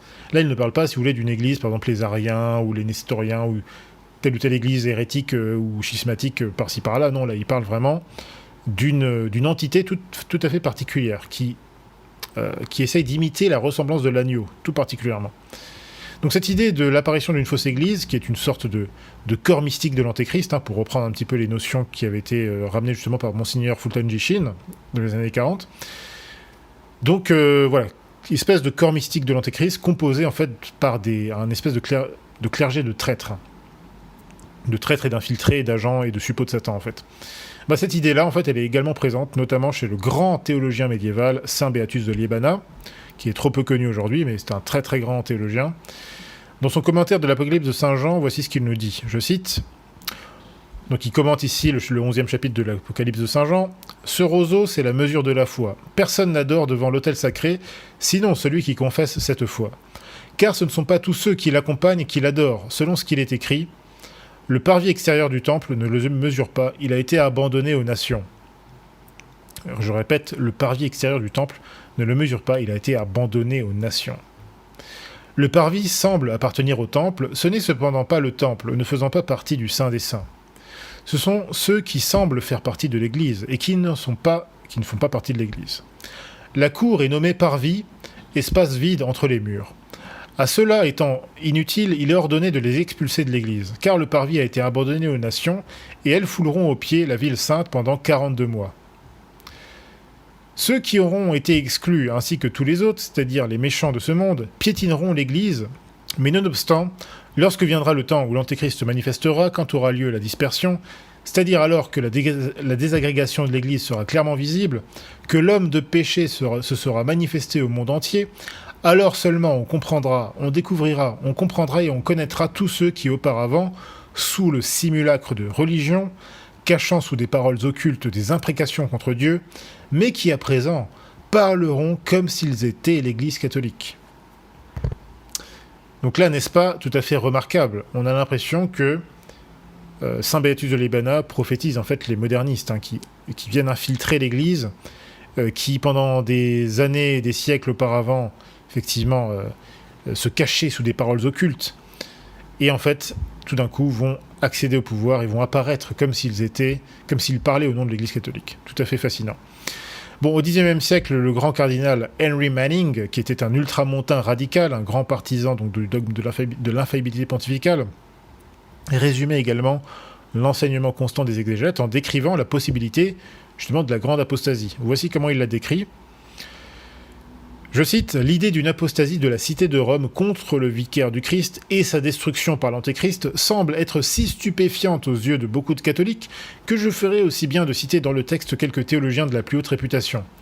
Premièrement, Malvenda, qui écrivit expressément sur le sujet, affirme de même que Ribera, Gaspard Mellus, Biegas, Suarez, Bellarmin et Bosius, que Rome apostasiera la foi, chassera le vicaire du Christ et retournera à son paganisme primitif.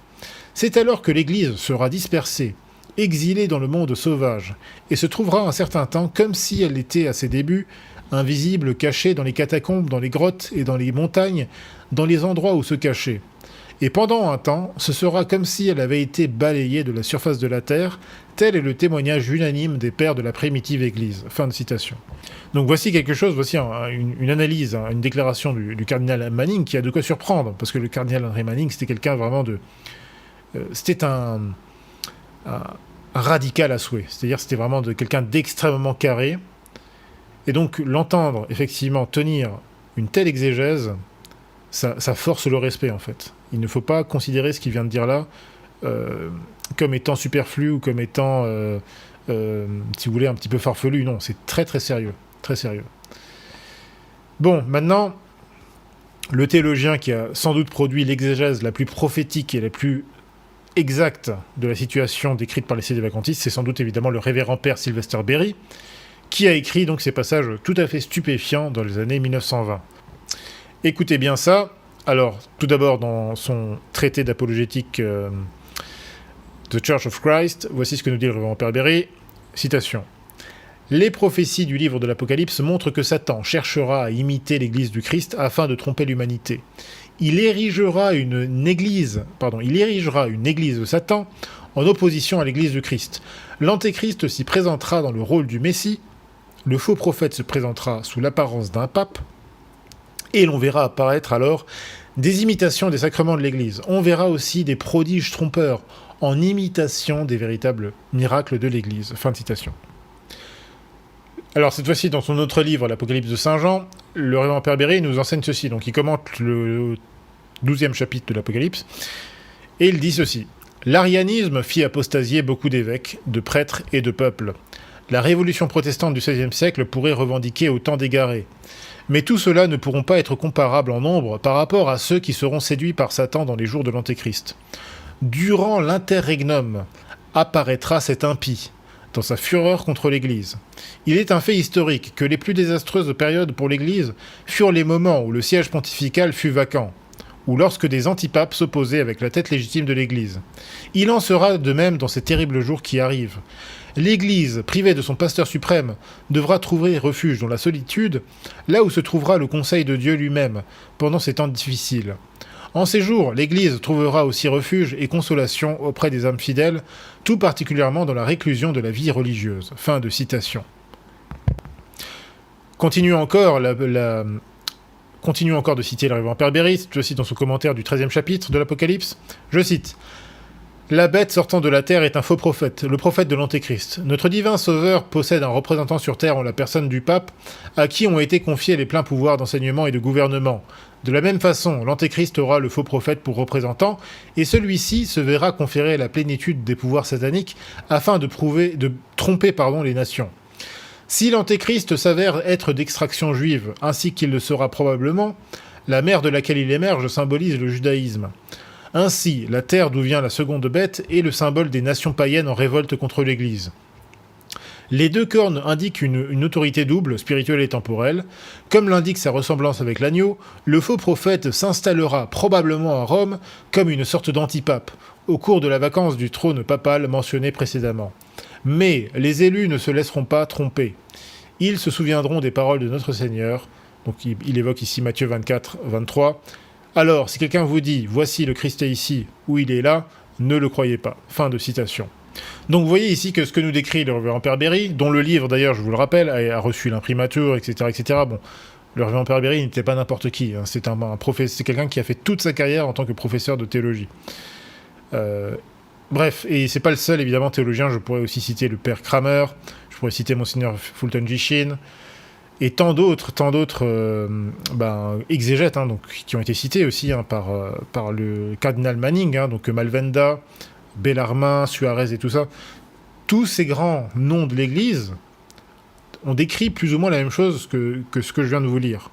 Donc l'idée, si vous voulez, qu'il y aura effectivement une usurpation du souverain pontificat, qu'il y aura soit un antipape ou plusieurs antipapes qui se feront passer donc pour le vrai pape, et qui enseigneront donc des fausses doctrines, manifestement des fausses doctrines, des choses qu'on n'a jamais vues dans l'Église, manifestement des doctrines modernistes, qui auront en plus de ça des attitudes, par exemple des gens qui auront des pratiques syncrétistes, comme on l'a vu notamment depuis Jean-Paul II. Bref, toutes ces choses-là sont décrites, comme vous le voyez ici, par le révérend Père Berry. Pensez-vous que le révérend Père Berry était un hérétique ? Parce que si vous accusez les sédévacantistes d'être des hérétiques, des fous furieux, des schismatiques ou que sais-je, mais j'ai envie de dire, allez-y donc, et accusez donc toutes ces personnes, tous ces éminents théologiens, tous ces éminents docteurs, accusez-les donc aussi d'être des hérétiques. Parce qu'en fait, ils enseignent la même chose. Donc, ça c'est une première chose. Alors, il y a aussi une dernière citation que j'aimerais faire, qui est quand même très importante, qui n'est pas des moindres. Certains semblent avoir oublié la vision du pape Léon XIII, dans laquelle il assista à un dialogue opposant notre Seigneur à Satan lui-même. Dans ce dialogue-là, si vous connaissez cette histoire, Satan, en fait, annonçait vouloir disposer d'entre 75 et 100 ans pour détruire l'Église du Christ. Tout ceci se déroulait le 13 octobre 1884, c'est-à-dire 75 ans avant le début du règne de Jean XXIII, qui a été l'initiateur du Concile Vatican II. Et c'est à la suite, justement, de cette vision que le pape Léon XIII composa une prière à Saint-Michel, et en ordonnant justement qu'elle soit désormais récitée après toutes les messes basses. Et à cette occasion, le pape Léon XIII a aussi rédigé un exorcisme. C'est le fameux petit exorcisme de Léon XIII qui a été introduit immédiatement dans les missels. En tout cas, je crois à partir de 1903, il me semble. Et la version originale de ce petit exorcisme contenait notamment le passage suivant. Écoutez bien. « L'Église, épouse de l'agneau immaculé, la voici saturée d'amertume et abreuvée de poison, par des ennemis très rusés. Ils ont porté leurs mains impies sur tout ce qu'elle désire de plus sacré. Là où fut institué le siège du bienheureux Pierre et la chair de vérité, là ils ont posé le trône de leur abomination dans l'impiété, en sorte que le pasteur étant frappé, le troupeau puisse être dispersé. Ô Saint-Michel, chef invincible, rendez-vous donc présent au peuple de Dieu qui est aux prises avec l'esprit d'iniquité, donnez-lui la victoire et faites-le triompher. » Fin de... Donc imaginez bien une chose, représentez-vous. Ce passage-là, la chose que je viens de vous citer, c'est le pape Léon XIII lui-même qui l'a écrit immédiatement après avoir assisté justement à cette vision tout à fait extraordinaire et même terrifiante, donc qui opposait notre Seigneur Jésus-Christ à Satan. Je répète, le pape Léon XIII enseigne dans cette prière, prophétise quelque part que voici des mains impies qui essayent d'attaquer l'Église et qui instituent, là où il y a le siège du bienheureux Pierre et la chair de vérité, ils ont posé le trône, ils ont institué le trône de leur abomination dans l'impiété, de sorte que le pasteur étant frappé, le troupeau puisse être dispersé. Donc imaginez-vous, comment est-ce que le pape Léon XIII peut-il écrire de telles choses ? Ce que le pape Léon XIII décrit ici, c'est manifestement ce qui se passe depuis Vatican II. Et en tout cas, ça correspond du moins à tout ce que les grands exégètes, théologiens et autres ont enseigné depuis des siècles. Ça correspond aussi quelque part à ce que le pape Paul IV redoutait terriblement. Donc là encore, vous voyez que, encore une fois, les gens qui affirment que les sédévacantistes sont fous, racontent n'importe quoi, ou sont hérétiques ou quoi d'autre, ou décrivent une situation qui est improbable, ces gens-là, honnêtement, ne savent pas de quoi ils parlent. Ils ne savent pas de quoi ils parlent, ils ne sont pas sérieux, car nous ne faisons que répéter tout ce que l'Église enseigne sur ces matières extrêmement graves depuis des siècles et des siècles. Je rappelle aussi que la récitation de l'exorcisme, qui était recommandée à la base, Léon XIII avait recommandé spécialement que non seulement les évêques, les prêtres, donc les curés de paroisse, mais aussi les fidèles, répètent le plus souvent possible cet exorcisme. Bien, figurez-vous que, ça ne vous étonnera pas, la récitation de cet exorcisme a été interdite aux fidèles par la Congrégation de la doctrine de la foi, par un décret du 24 septembre 1985. Je crois qu'à l'époque, c'était déjà Ratzinger qui était à la tête de la CDF. Et l'exorcisme lui-même a été supprimé du rite Novus Ordo, évidemment, lorsqu'il a été mis en place par Paul VI. Donc voilà, bref, comme je l'ai dit tout à l'heure, je comprends parfaitement que la position sédévacantiste soit effrayante pour la plupart des gens. Il est évidemment plus rassurant, voire plus confortable, évidemment, d'éviter, si vous voulez, de considérer sérieusement toutes ces questions, tous ces éléments que j'ai cités dans cette vidéo. C'est quand même plus simple, si vous voulez, de continuer à vivre sa vie. Et évidemment, encore une fois, je le comprends tout à fait. C'est évidemment plus simple de pester ici et là contre les abus liturgiques. Et pour certains, c'est aussi plus simple, malheureusement, de trouver des excuses bidons pour faire croire que François, par exemple, n'aurait pas le droit d'interdire la messe Saint-Pie V et qu'il n'aurait pas le droit de persécuter les communautés ecclésiadei et autres. Je suis désolé, il a le droit. Si, en tout cas, vous le comptez comme pape, comme vrai pape, il a le droit... c'est son droit le plus strict, en fait. Bon. Malgré tout ça, moi, je sais évidemment à quel point tout ça, ça peut être effrayant. Et c'est la raison, d'ailleurs, pour laquelle moi, j'ai pas envie de trop accabler, si vous voulez, les simples fidèles qui sont désorientés par cette situation tout à fait historique. C'est inédit, tout ce qu'on vit. Toutefois, vous aurez remarqué que j'ai cité ici des éléments qui relèvent à la fois de la théologie dogmatique et du droit canon, mais qui relèvent aussi de l'exégèse biblique. Et la raison pour laquelle j'utilise souvent ces éléments d'exégèse, c'est que je pense que c'est extrêmement important en fait de combiner ces trois disciplines pour avoir vraiment une totale compréhension des événements actuels. Souvent, on reste trop, si vous voulez, sur des débats théologiques purs, canoniques, etc., ce qui est évidemment la base de tout, c'est très important, mais à un moment donné aussi, il faut voir ce qu'il y a derrière, ce qui se passe. Il faut un petit peu, voir ce qui... en fait, ce qui relève plutôt de la prophétie, quoi, vraiment. Et ça, il faut le faire, évidemment, avec les exégètes, sérieux et approuvés, évidemment. Donc, que vous acceptiez ou pas la position sédévacantiste, vous devez au moins admettre qu'elle est parfaitement conforme à la doctrine catholique, contrairement à ce que certains affirment. Vous devez donc, au minimum, admettre que cette position, c'est au moins une possibilité. Moi, encore une fois, comme je le disais, je ne suis pas là pour vous convaincre absolument de devenir sédévacantiste. Je ne suis pas non plus quelqu'un qui va vous dire, voilà, si vous n'êtes pas sédévacantiste, vous n'êtes pas catholique. Non, c'est pas mon truc. Je dis juste que si vous êtes honnête, vous devez au moins admettre que la position sédévacantiste, c'est une possibilité très sérieuse. Et donc, vous devriez peut-être, en tout cas pour certains d'entre vous, je sais que évidemment les abonnés du Fidépost ne sont pas comme ça, c'est évident. Mais pour certains qui pourraient passer par là, je dis juste éviter de traiter les sédévacantistes de fous, de schismatiques ou d'hérétiques, parce qu'en fait, lorsque vous faites ça, vous insultez en fait tous les papes, les docteurs, les théologiens que j'ai cités et qui ont en fait enseigné toutes ces choses, qui constituent la base en fait de la position sédévacantiste. Voilà. Et je dirais même plus, vous devriez également considérer que la situation décrite par les sédévacantistes exprime une chose extrêmement importante pour la réalisation des prophéties relatives à l'Église.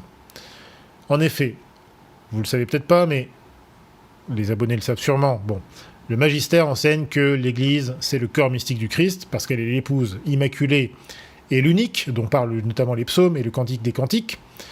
Et le magistère enseigne également que l'Église, dans les derniers temps, subira une passion analogue à celle du Sauveur. Or, comme vous le savez, le psaume 21 est appelé le psaume de la passion, justement parce qu'il prophétise de façon tout à fait particulière la passion de notre Seigneur Jésus-Christ. Or, justement, le texte latin du psaume 21, du verset 17 du psaume 21 dit explicitement, écoutez bien, Quoniam circum dederunt, mecanes multi concilium malignantium obsedit me. C'est-à-dire concilium malignantium obsedit me, un concile de scélérats m'a encerclé. Je crois que dans le texte, en tout cas la traduction Crampon ou Fillon, je crois que c'est traduit par une bande de scélérats m'a encerclé, mais si vous le traduisez en fait littéralement, concilium malignantium obsedit me, un concile de scélérats m'a encerclé. C'est tout à fait remarquable. Absolument remarquable. Évidemment, ce concile de scélérats, à l'époque de notre Seigneur Jésus-Christ, c'était qui ? C'était les pharisiens, qui étaient soi-disant, donc qui étaient assis dans la chair de Moïse à l'époque, qui étaient soi-disant les représentants de la religion mosaïque, les représentants officiels. Mais c'est eux qui ont trahi le Christ, qui l'ont renié, qui ont renié sa messianité et qui l'ont mis à mort. Eh bien, est-ce qu'il ne serait pas tout à fait cohérent que, cette fois-ci, nous ayons non pas des vrais papes, parce que la différence qu'il y a, si vous voulez, entre l'ancienne religion, c'est la même religion, hein, mais la religion mosaïque, la différence qu'il y avait avec, évidemment, la religion catholique, c'est que, certes, c'est la même religion, mais il y a une partie, c'est-à-dire la révélation mosaïque, c'est la préparation, et la religion catholique, la révélation catholique, évangélique plutôt, c'est l'accomplissement. Et donc, il y a dans l'accomplissement, dans l'Église catholique, comme vous le savez, une indéfectibilité, une infaillibilité, qu'il n'y avait pas tout à fait dans l'ancien Israël, en fait. Dans l'ancien Israël, il y avait une infaillibilité dans le sens où tout ce qui s'est passé par rapport à la religion mosaïque, à l'histoire de l'ancien Israël, tout ceci devait se passer parce que il y avait évidemment, dans toutes les aventures du peuple hébreu et de la Judée, etc., un grand nombre de figures prototypiques annonçant le Christ. Beaucoup d'événements, de messages prophétiques messianiques, justement. Donc il y avait une forme d'infaillibilité dans cette mesure-là, quoi. C'est-à-dire que, si vous voulez, la religion mosaïque ne pouvait pas faillir en tant que telle, puisque, premièrement, c'était la vraie religion, et c'était la vraie religion de l'époque, mais aussi parce que, voilà, elle devait aussi préparer, en fait, l'avènement du Christ. Mais ce qui est intéressant, c'est que, à l'époque, les pharisiens ont pu trahir le Christ, et donc ils ont littéralement perdu la foi. Hein. Et d'ailleurs, c'est très intéressant parce qu'il y a un commentaire aussi, je crois, de Saint Jérôme ou de Saint Thomas, je ne sais plus, de Saint Thomas d'Aquin peut-être, commentant justement, vous savez, ces passages où vous avez justement Caïphe qui déchire ses vêtements, et aussi ce passage plus tard, vous avez le rideau du temple qui se déchire lorsque notre Seigneur justement expire sur la croix. Bien, je crois que c'est Saint Jérôme, hein. Il faut que je regarde ça de nouveau, mais bref. Saint Jérôme nous dit que au moment même où Caïphe a prononcé définitivement une sentence contre le Christ, en l'accusant donc d'être un faux messie, de blasphème et compagnie, et qu'il a déchiré ses vêtements, donc il a déchiré sa tenue sacerdotale, Saint Jérôme nous dit, à partir de ce moment-là, le siège, donc la chair de Moïse était vacante. C'est très intéressant. En quelque sorte, Caïphe a commis un acte d'apostasie, et donc il n'était plus le grand prêtre, il n'était plus le pontife légitime. Donc vous voyez que même Saint Jérôme, à l'époque, connaissait cette doctrine, hein, cette doctrine des sédévacantistes qui apparemment est une innovation, ça existait déjà à l'époque. La différence, c'est que là, voyez-vous, dans le Nouvel Israël, la persécution ne peut pas se faire par les autorités légitimes de l'Église. Par exemple, on ne peut pas imaginer que ce soit le pape Pie IX, le pape Saint Pie X, ou Pie XII, qui, on va dire, aurait pu faire du mal à l'Église. Et là, c'est là où il y a la différence avec les pharisiens. Les pharisiens, eux, vraiment, passaient leur temps vraiment à persécuter le Christ. Alors que là, on voit que les persécuteurs ne peuvent pas être les autorités légitimes de l'Église. L'Église ne peut pas se faire du mal à elle-même. L'Église ne peut pas enseigner des choses mortifères ou erronées à ses fidèles. L'Église ne peut pas donner des sacrements. Déjà, l'Église ne peut pas donner des sacrements invalides, et elle ne peut pas non plus donner des sacrements impropres ou indignes à ses fidèles. C'est impossible. Et je crois même qu'il y a un canon du Concile de Trente qui condamne justement les personnes qui osent dire que l'Église pourrait donner, je ne sais pas si c'est le Concile de Trente ou si c'était peut-être Pie VI, je ne sais plus, dans Auctorem Fidei. Bref, en tout cas, il y a quelque part dans le magistère, il y a le magistère condamne effectivement les personnes qui, par exemple, diraient, le rite Saint-Pie V, c'est nul, j'aime pas. Ça n'incite pas à la piété, voilà, ça c'est condamné. C'est littéralement digne d'anathème, en fait. Donc faites attention, imaginez les gens aujourd'hui qui reconnaissent François comme vrai pape, et qui disent le rite Paul VI, moi ça m'inspire pas, c'est comme la fraternité Saint-Pie X, en fait, hein. Vous regardez sur le site de la Frat, le site de la Frat va vous dire oui, c'est peut-être valide, mais ce n'est pas un bon rite, c'est un mauvais rite, en fait. Et ça, c'est une si vous voulez, c'est quelque chose qui est passible d'anathème, hein, littéralement. Donc c'est pas c'est pas logique comme position. Bref, tout ça pour dire, je voulais dire à la base que voilà, bref, il est impossible et absurde de penser, par exemple, que ce soit des papes qui fassent tout ce mal à l'Église. C'est impossible. Les gens qui professent toutes ces doctrines de Vatican II, qui ridiculisent l'Église par leurs déclarations, par leur attitude, par leur comportement, et par les rites aussi qu'ils ont mis en place, ne peuvent pas être des autorités légitimes. Donc lisons encore ce psaume 21, en tout cas quelques passages, je cite « Des jeunes taureaux nombreux m'ont environné, des taureaux gras m'ont assiégé. Ils ont ouvert leur bouche sur moi comme un lion ravisseur et rugissant. Je me suis répandu comme de l'eau, et tous mes os se sont disloqués. Mon cœur est devenu comme de la cire fondue, au milieu de mes entrailles. Ma force s'est desséchée comme un tesson, et ma langue s'est attachée à mon palais. Et vous m'avez conduit à la poussière du tombeau. Car des chiens nombreux m'ont environné. Une bande de scélérats m'a assiégé. Ils ont percé mes mains et mes pieds, et ils ont compté tous mes os. Ils m'ont considéré et contemplé, ils se sont partagés mes vêtements, ils ont jeté le sort sur ma tunique. Mais vous, Seigneur, n'éloignez pas de moi votre secours, prenez soin de ma défense. Délivrez, ô mon Dieu, mon âme du glaive, et mon unique de la main du chien. Sauvez-moi de la gueule du lion, et sauvez ma faiblesse des cornes des licornes. J'annoncerai votre nom à mes frères, je vous louerai au milieu de l'assemblée, vous qui craignez le Seigneur, louez-le, toute la race de Jacob, glorifiez-le. » Fin de citation. Alors cette analogie ici peut être mieux comprise en citant le pape Boniface VIII, qui évoque effectivement ce psaume 21, pour parler à la fois du Christ et de son Église. Donc je cite, c'est dans Unam Sanctam, « La foi nous oblige instamment à croire et à affirmer que l'Église est une, sainte, catholique et apostolique. Nous croyons fermement en elle, et nous confessons simplement qu'en dehors d'elle, il n'y a ni salut ni rémission des péchés, comme l'époux le proclame dans le cantique. Ma colombe est unique, elle est parfaite, elle est la mère qui a été choisie pour être sa génitrice. » Elle représente l'unique corps mystique, corps dont le Christ est la tête, Dieu étant celle du Christ. En elle, il y a un Seigneur, une seule foi et un seul baptême. Unique en effet fut l'arche de Noé au temps du déluge, laquelle préfigurait l'unique Église, laquelle arche, faite d'une seule coudée, avait un seul pilote et un seul chef, à savoir Noé. Et hors d'elle, nous l'avons lu, tout ce qui subsistait sur terre fut détruit. Nous vénérons cette Église comme étant unique, car le Seigneur dit par la bouche du prophète « Dieu délivre mon âme de l'épée et de la patte du chien mon unique. » Donc là, il fait référence au psaume 21. Fin de citation. Maintenant, beaucoup de catholiques aujourd'hui, comme je le disais, ne veulent pas croire.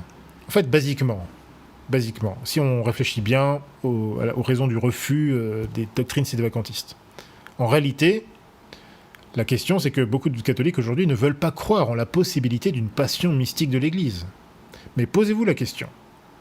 Premièrement, on voit que c'est un enseignement qui découle de l'Écriture sainte, du magistère, de l'exégèse catholique.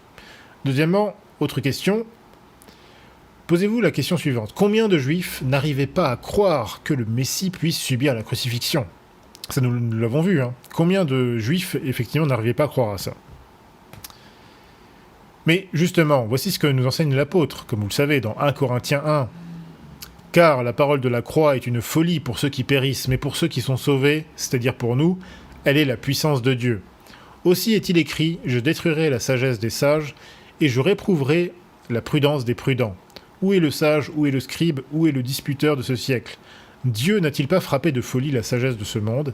Car parce que le monde, avec sa sagesse, n'a pas connu Dieu dans la sagesse de Dieu, il a plu à Dieu de sauver les croyants par la folie de la prédication. » Fin de citation. Donc, tous ceux, en tout cas certains aujourd'hui, n'arrivent pas à croire en la possibilité de la grande apostasie, ou à la présence d'un faux prophète qui usurperait le trône pontifical, d'où il enseignerait des hérésies subtiles, certains n'arrivent pas à croire que l'Église puisse effectivement subir cette éclipse, qui avait été déjà d'ailleurs décrite par saint Augustin, cette éclipse ou cette passion. Ils n'arrivent pas à y croire, comme beaucoup de juifs à l'époque, notre Seigneur, et même certains disciples, n'arrivaient pas à croire que le Messie puisse subir tout ce que notre Seigneur a subi pour nous. Ils n'arrivaient pas à y croire alors que tout ceci avait été pourtant prophétisé, et que la faiblesse qui semblait avoir caractérisé le supplice de notre Seigneur Jésus-Christ était en réalité le signe le plus extraordinaire de la puissance indicible de Dieu, puisque la crucifixion a définitivement prouvé que Jésus-Christ était bien le Messie annoncé. C'est ça qui est paradoxal, c'est que j'avais déjà parlé de ça dans une précédente émission. Si vous voulez, les gens de peu de confiance, les infidèles, les incrédules, se disent « Voici le Christ sur la croix », mais ça nous semble plutôt être répugnant, ça nous semble plutôt être humiliant. Donc cette religion, c'est ce que disaient les païens notamment, cette religion ne semble pas être digne de Dieu. Mais ça, si vous voulez, c'est un peu l'état d'esprit justement des gens de ce monde. Alors que derrière la crucifixion, il y a la puissance de la preuve de 1000 ans de prophétie.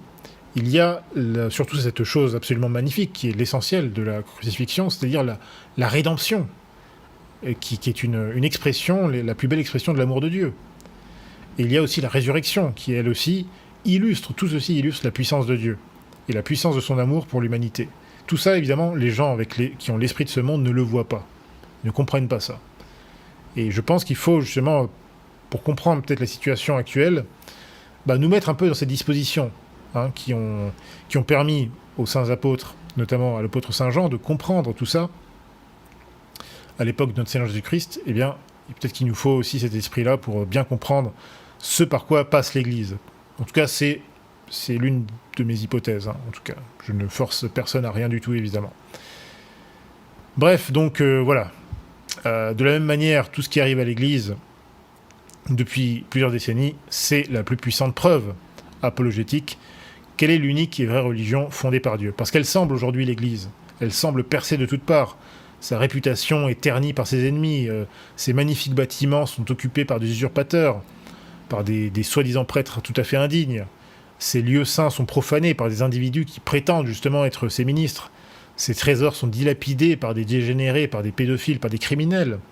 Son identité est usurpée par des gredins et sa sainte doctrine est confondue avec celle des usurpateurs, lesquels, par leur scandale, par leur hypocrisie, par leurs erreurs manifestes, achèvent de donner une fausse image du catholicisme au monde impie, lequel croit évidemment que l'Église est faible et risible et donc nullement divine. Donc tout ceci constitue une sorte de passion, vraiment une grande douleur pour les catholiques, qui sont les membres du corps du Christ, les membres de l'Église. Mais en réalité, ce que les gens ne voient pas, c'est que l'Église, elle est simplement éclipsée. Tout ce que l'Église vit aujourd'hui, c'est la réalisation puissante des prophéties de l'Écriture sainte. Et après sa passion mystique, lorsque les forces de l'Antéchrist auront été vaincues, n'ayons aucun doute, et je pense qu'on peut tous être d'accord là-dessus, il n'y a aucun doute que la résurrection mystique, là encore, de l'Église, puisque l'Église elle est toujours là, bien sûr, mais vous voyez ce que je veux dire, elle laissera sans voix les incrédules qui s'écrouleront un petit peu comme les soldats qui étaient chargés de garder le tombeau de notre Seigneur et qui se sont endormis de façon mystérieuse. Que Dieu vous garde et à très bientôt sur le Feed des Postes. Ciao!